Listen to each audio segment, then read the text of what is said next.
آج سوچتی ہوں میری زندگی تباہ کرنے میں اس ظالم تعلیمی نظام کا کتنا زبردست.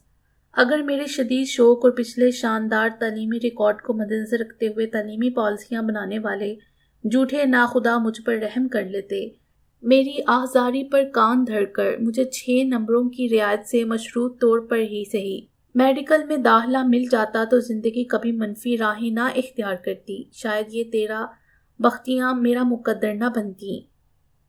کاش ہمارے اعلیٰ تعلیمی اداروں کو کوٹا سسٹم کی بینٹ نہ چڑھایا جاتا. میں نے کس کس کی منت نہیں کی، کس کس کو درخواست نہیں دی، کہاں کہاں اپنی بے بسی اور غربت کا واسطہ نہیں دیا، کون سے در پر جولی نہیں پھیلائی. میں نے محکمہ تعلیم کے ہر بڑے افسر کی چوکھٹ پر آنسو بہائے، رو رو کر فریاد کی، بین السطور میں اپنے گھریلو حالات کا احساس دلایا، لیکن کوئی دل نہ پگھلا. میرے لیے کسی نے آنسو نہ بہایا، کسی کو میری حالت پر رحم نہ آیا. ہر جگہ ایک ہی جواب ملا، بی بی ہم مجبور ہیں، یہ قانونی معاملہ ہے، اس میں ہمارا گناہ نہیں. جب میں نے ان لوگوں کی طرف توجہ دلائی جن کے نمبر مجھ سے کم تھے اور انہیں داخلہ مل گیا تھا تو کہا گیا وہ تو فلاں کے کوٹے میں ہیں. زندگی سے میں نے چنبکی لڑائی لڑی اور ہار گئی. کوئی میرے کام نہ آیا، کسی پر میری آہ و فغاں نے اثر نہ کیا. کسی کو اس بات کی سمجھ نہ آئی کہ اگر فلاں کے کوٹے کی ایک سیٹ ختم کر کے کسی حقدار کو داخلہ دے دیا جاتا تو ایک زندگی تباہ ہونے سے بچ جاتی. سوائے آصف کے اس دنیا میں اور کون تھا جو میرے دکھ درد کو محسوس کرتا. رزلٹ کے دوسرے ہی دن اس کا جوابی ٹیلی فون آیا. اس نے میری شاندار کامیابی پر مبارکباد دینے کے بعد لکھا تھا کہ ٹیلی فون کے ہفتہ بعد وہ فلاں فون نمبر پر جو اس کے ایک رشتہ دار کے گھر لگا ہوا تھا مجھ سے بات کرے گا. یہ فون نمبر ہمارے ساتھ والے گھر کا تھا. میں نے اسے اپنے گھر کا فون نمبر نہیں دیا تھا اور جس گھر میں فون سننے آئی تھی وہ بہت شریف لوگ تھے، لیکن مجھے یہ ڈرکا لگا رہتا کہیں امی کو علم نہ ہو جائے جس پر آصف نے مجھے یہ نمبر دیا تھا. یہ مبارکباد مجھے اس وقت ملی تھی جب مقامی اور ملک کے دوسرے میڈیکل کالج کی میرٹ لسٹ میں آنے سے رہ گئی تھی، اور جس روز میں آصف سے فون پر بات کرنے اس کے عزیز دوست کے گھر پہنچی ارباب بست کشاد کی طرف سے بھی مایوس ہو چکی تھی اور ناکام انسانوں کی طرح اب کسی معجزے کی امید لگائے بیٹھی تھی. میری حالت فی الوقت سزائے موت کے اس مجرم جیسی تھی جس کے بلیک وارنٹ سائن ہو چکے تھے، تمام اپیلیں رد ہو چکی تھیں، رحم کی درخواستوں کو جواب مل گیا تھا. جو موت کے تختے کی طرف قدم بڑھاتے ہوئے بھی اس بات کی امید رکھتا ہے کہ کوئی انہونی، کوئی معجزہ ابھی کسی بھی لمحے، کسی بھی پل رونما ہو کر اسے بچا لے گا. لیکن معجزے نہیں ہوتے، کوئی بچانے والا نہیں آتا اور وہ کچھ ہو جاتا ہے جس کو نہیں ہونا چاہیے. دوپہر کے بعد فون کی گھنٹی بجی اور آپریٹر نے غیر ملکی کال کا مسئلہ سنایا. اس کا دوست مجھے فون تھما کر خود باہر نکل گیا. ہیلو نجمہ، کیسی ہو؟ اس کی ان بساط میں ڈوبی آواز ہوا کے دوش پر سفر کرتی میری سماعتوں کو جھنجھوڑ رہی تھی. آصف، میرے لفظ سسکیاں بن گئے. ارے بے وقوف، 5-7 منٹ کی مہلت نصیب ہوئی ہے. یہ گھڑیاں کیا رو کر بتانے کی ہوتی ہیں؟ اس نے بظاہر مذاق میں بات ٹالنا چاہی، لیکن اس کی دلی کیفیت کیا تھی اس کا اندازہ میں بخوبی لگا سکتی تھی. مجھے کہیں داخلہ نہیں مل رہا، کہیں نہیں. مجھ سے رہا نہ گیا. کیوں؟ میرٹ لسٹ میں آنے والوں کے نمبر مجھ سے زیادہ ہیں اور کوٹے کی سیٹیں اس سے بھی زیادہ. میں نے روحانسی ہو کر کہا. ارے تو اس میں گھبرانے کی کیا بات ہے؟ پھر تیاری کرو، اگلے سیشن میں داخلہ بیچو. 6 ماہ کا تو وقفہ ہے اور 6 ماہ چٹکی بجاتے گزر جائیں گے. اس نے گلا پھاڑ کر تسلی دی. آصف، مجھ سے نہیں ہوگا، نہیں ہوگا، بس اب میں ہار چکی ہوں. میرے آنسو تھے کہ بہے چلے آتے تھے. اچھا بھائی ٹھیک ہے، بی اے کر لو، بی ایس سی کر لو، جیسی تمہاری مرضی. مجھے تم بہرحال قبول ہو، لیکن خدا کے لیے رونا دھونا چھوڑ دو. اور ہاں، کوئی بیلٹ وغیرہ بھی ملی ہے یا بس یوں ہی؟ اس نے میرا موڈ بدلنے کے لیے مقدور بھر کوشش کی. ہزاروں میل کی دوری پر بھی اس نے اپنے فرض کو بھلایا نہیں تھا. ہمیشہ کی طرح وہ میری مسائی کر رہا تھا. اپنے جذبات کا گلا گھونٹ کر بھی وہ مجھے ہر حالت میں خوش دیکھنا چاہتا تھا. او آصف، کتنے عظیم تھے تم. آصف، میں میرے منہ سے الفاظ بمشکل ہی نکل پائے تھے جب لائن کٹ گئی. ٹائم ختم ہو گیا تھا. میں نے ٹوٹے بازو سے فون کریڈل پر رکھ دیا. جیلر نے ملاقات کا وقت ختم ہونے کی منادی کر دی تھی اور موت کی راہ کے مسافر کی الوداعی ملاقات ہو چکی تھی. پھر اس کے بعد فلک نے یوں کبھی اسے ملنے نہ دیا.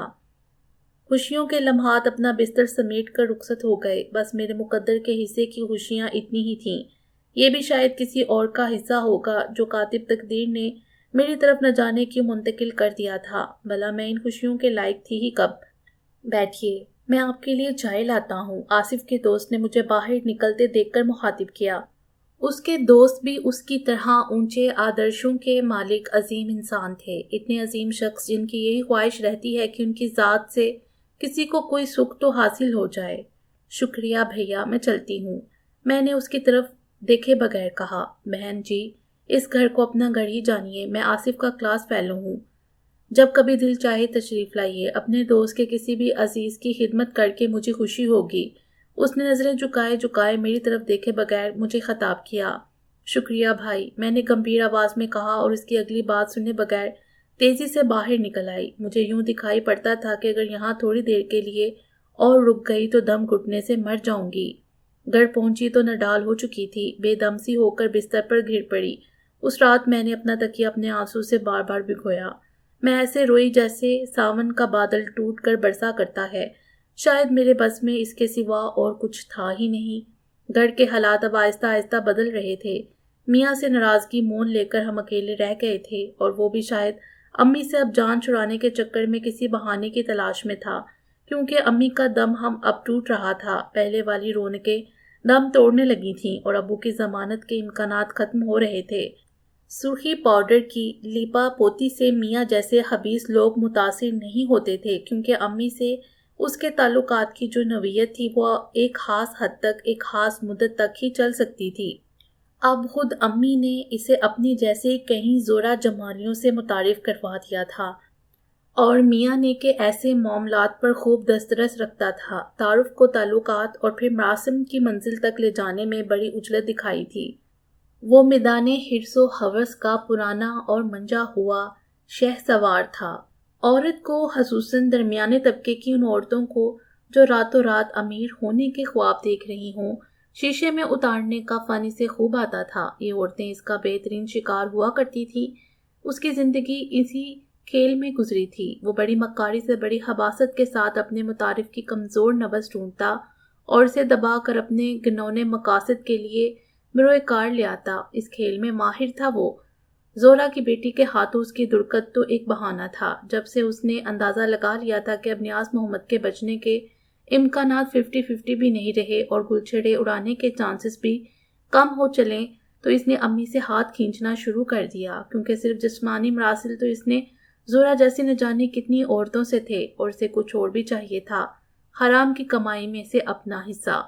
روزانہ نئے نئے لوازمات، اور سب سے بڑھ کر یہ کہ ایک نیا اور تازہ خون، جس کی امید کم از کم وہ اب اس گھر سے کبھی نہیں رکھ سکتا تھا۔ میاں صاحب کا پتہ کٹا تو امی کو کسی اور میاں کی تلاش ہوئی، لیکن کھونے اور پانے کے درمیان کا وقفہ خاصا لمبا ہوتا جا رہا تھا، کیونکہ ایسی عورتوں کو فصلی بٹیرے تو مل جاتے ہیں، مستقل یاری پالنے والے نہیں ملتے۔ اس درمیانی وقفے میں امی نے نہ تو اپنا سٹینڈرڈ آف لیونگ بدلا تھا اور نہ ہی ان کے لچھن بدلے۔ والد صاحب کو اچھے جیل کاٹنے پر معمولی خرچ نہیں اٹھتا تھا۔ جیل سے متعلقہ حکام کی تمام جائز اور ناجائز فرمائشیں پوری کرنی ہوتی تھیں، جس کے لیے بڑا حال سرمایہ درکار تھا، ورنہ تو ملاقات ہی ناممکن بنا دی جاتی تھی۔ اب نوبت یہ آ چلی تھی کہ امی نے جمع پونجی خرچ کرنی شروع کر دی تھی، اور وہ سرمایہ بھی جو انہوں نے والد کی آنکھ میں دھول جھونک کر ان سے چھپا کر الگ سے محفوظ رکھا ہوا تھا، استعمال میں لانا شروع کر دیا، کیونکہ والد کے مقدمے عدالت کچہری پر تو خرچ اٹھ رہا تھا، وہ اٹھ ہی رہا تھا۔ خود امی کا ذاتی خرچ بھی نوابوں کی بیگمات سے کم ہرگز نہ تھا۔ نئے سے نیا میک اپ کا سامان، کپڑے، ساڑیاں، خوشبوات اور دیگر علم گلم، ان کا ذاتی آزائش و زیبائش کا بل کسی فلم کی ہیروئن سے کم کیا ہوگا۔ یہ تھے وہ حالات جن میں آصف مجھے اگلے سیشن میں داخلہ لینے یا مزید تعلیم جاری رکھنے کا مشورہ دے رہا تھا۔ ساری رات یہی سوچ کر میری نسیں ٹوٹتی رہیں کہ میں اس کی توقعات پر پوری اتروں تو کیوں کر، اور اگر پوری نہ اتروں تو کیا اس کی محبت برقرار رہ سکے گی۔ ڈلتی عمر کی طوائفوں کا سرمایہ حیات عموماً ان کی جوان چھوکریاں ہوتی ہیں۔ امی نے کھل کر کبھی اپنے طوائف ہونے کا اقرار نہیں کیا، نہ ہی انہوں نے کوئی کوٹھا سجایا، لیکن ان کے لچھن مہذب طبقے کی طوائفزادیوں سے کم کبھی نہ تھے، اور ہمارا گھر بھی ہمیشہ ہی کوٹھا خانہ بنا رہا۔ اپنی دونوں بہنوں کے مقابلے میں جن کی بیٹیاں خوب نام اور دام کما رہی تھیں، امی کو ناکامی کا منہ دیکھنا پڑا۔ اس لحاظ سے وہ بدقسمت رہیں کہ اپنی متاع حیات کو اپنے راستے پر نہ چلا سکیں، کیونکہ معاملہ مجھ سے شروع ہوتا تھا۔ جب میں ہی ان کے جال میں نہ پھنسی تو عابدہ کیسے پھنستی؟ اس حد تک تو عابدہ ان کے ساتھ تھی کہ وہ اسے شمع انجم بنائے رکھیں، لیکن یہ کہ کسی خلوت گاہ کا وہ روشن کرے، اس بات کے امکانات 0% بھی بظاہر نہیں تھے۔ اس کی وجہ یہی تھی کہ میں نے کبھی اس کی طرف سے آنکھیں بند نہیں کی تھیں۔ سختی سے، نرمی سے، ڈانٹ سے، محبت سے، ہر طرح سے میں نے اس کے لاشعور میں یہ بات بٹھا دی تھی کہ مشرقی لڑکی کا واحد سرمایہ اس کی پاکیزگی اور کنوارا پن ہے۔ اگر یہی نہ رہے تو وہ کوڑیوں کے مول بک جائے گی۔ ہماری کزنوں کی مثال اس زمن میں کافی تھی۔ میری تربیت تھی، خدا کا فضل تھا کہ اس نے ماں کے ساتھ گھومنے پھرنے یا پارٹیاں اڑانے سے تجاوز نہ کیا، اور ایسے گھنونے اور بیہودہ ماحول میں بھی اپنا دامن عصمت بچا کر رکھا، حالانکہ امی نے کوئی کسر نہیں اٹھا رکھی تھی۔ دستور زمانہ کے مطابق امی کی نظریں بھی اب ہماری ہی طرف اٹھیں، لیکن میں نے تو جاہریت کی حد تک اور عابدہ نے زبانی کلامی ان کے بین الاسطور میں کی گئی ایسی کسی بات کا بھی فوراً منہ توڑ جواب دیا۔ وہ ہم سے اتنی امید ضرور رکھتی تھی کہ ہم ان کی سربراہی میں کم از کم نوجوانوں کو بے وقوف تو بنا لیا کریں، لیکن ہم دونوں میں سے کوئی اس حد تک بھی جانے کو تیار نہیں تھا۔ ان حالات میں امی سے تعاون کی امید حبس دکھائی دیتی تھی، اور وہی ہوا۔ صبح جب میں نے ان پر اپنا ارادہ ظاہر کیا تو ان کا غصہ آسمان کو چھونے لگا۔ میری طرف سے تم جاؤ جہنم میں، اور تمہاری ڈاکٹری بھی۔ ساری زندگی کا ٹھیکہ میں نے نہیں لے رکھا، گھر کا ساسا بیچ بیچ کر تمہارے آلیلے تلیلے پورے کر رہی ہوں، اب ماں کو بیچ دو کہیں۔ ارے تو دوبارہ داخلے کا کہتی ہے؟ میرے پاس تیری مزید تعلیم کے لیے پھوٹی کوڑی نہیں۔ میری طرف سے جہاں جی چاہے جا، منہ کالا کر۔ تھوڑی دیر تک سانس لینے کو وہ رکی۔ لڑکی میں کہہ دیتی ہوں، نوکری کر لے کہیں، اپنا اور بہن کا پیٹ پال۔ میرے پاس تمہارے باپ کے خرچوں سے کچھ بچے گا تو دوں گی۔ یہ میرا آخری فیصلہ ہے، غور سے سن لے۔ تو بڑی حاجن بنی پھرتی ہے تو اپنی ذمہ داری پوری کر۔ ہمارا کوئی بیٹا نہیں ہے کہ تمہیں اور ہمیں سنبھالے گا، کما کر لا اور ہمیں کھلا۔ اتنا کہہ کر پیر پٹکتی وہ گھر سے چلی گئیں۔ باقی انشاءاللہ اگلے ویڈیو میں۔ امید ہے آپ کو یہ ویڈیو پسند آئی ہوگی۔ ہمارے چینل کو سبسکرائب کریں اور بیل آئیکن کو پریس کر دیں ہمارے چینل کے لیٹسٹ اپڈیٹس حاصل کرنے کے لیے۔ شکریہ۔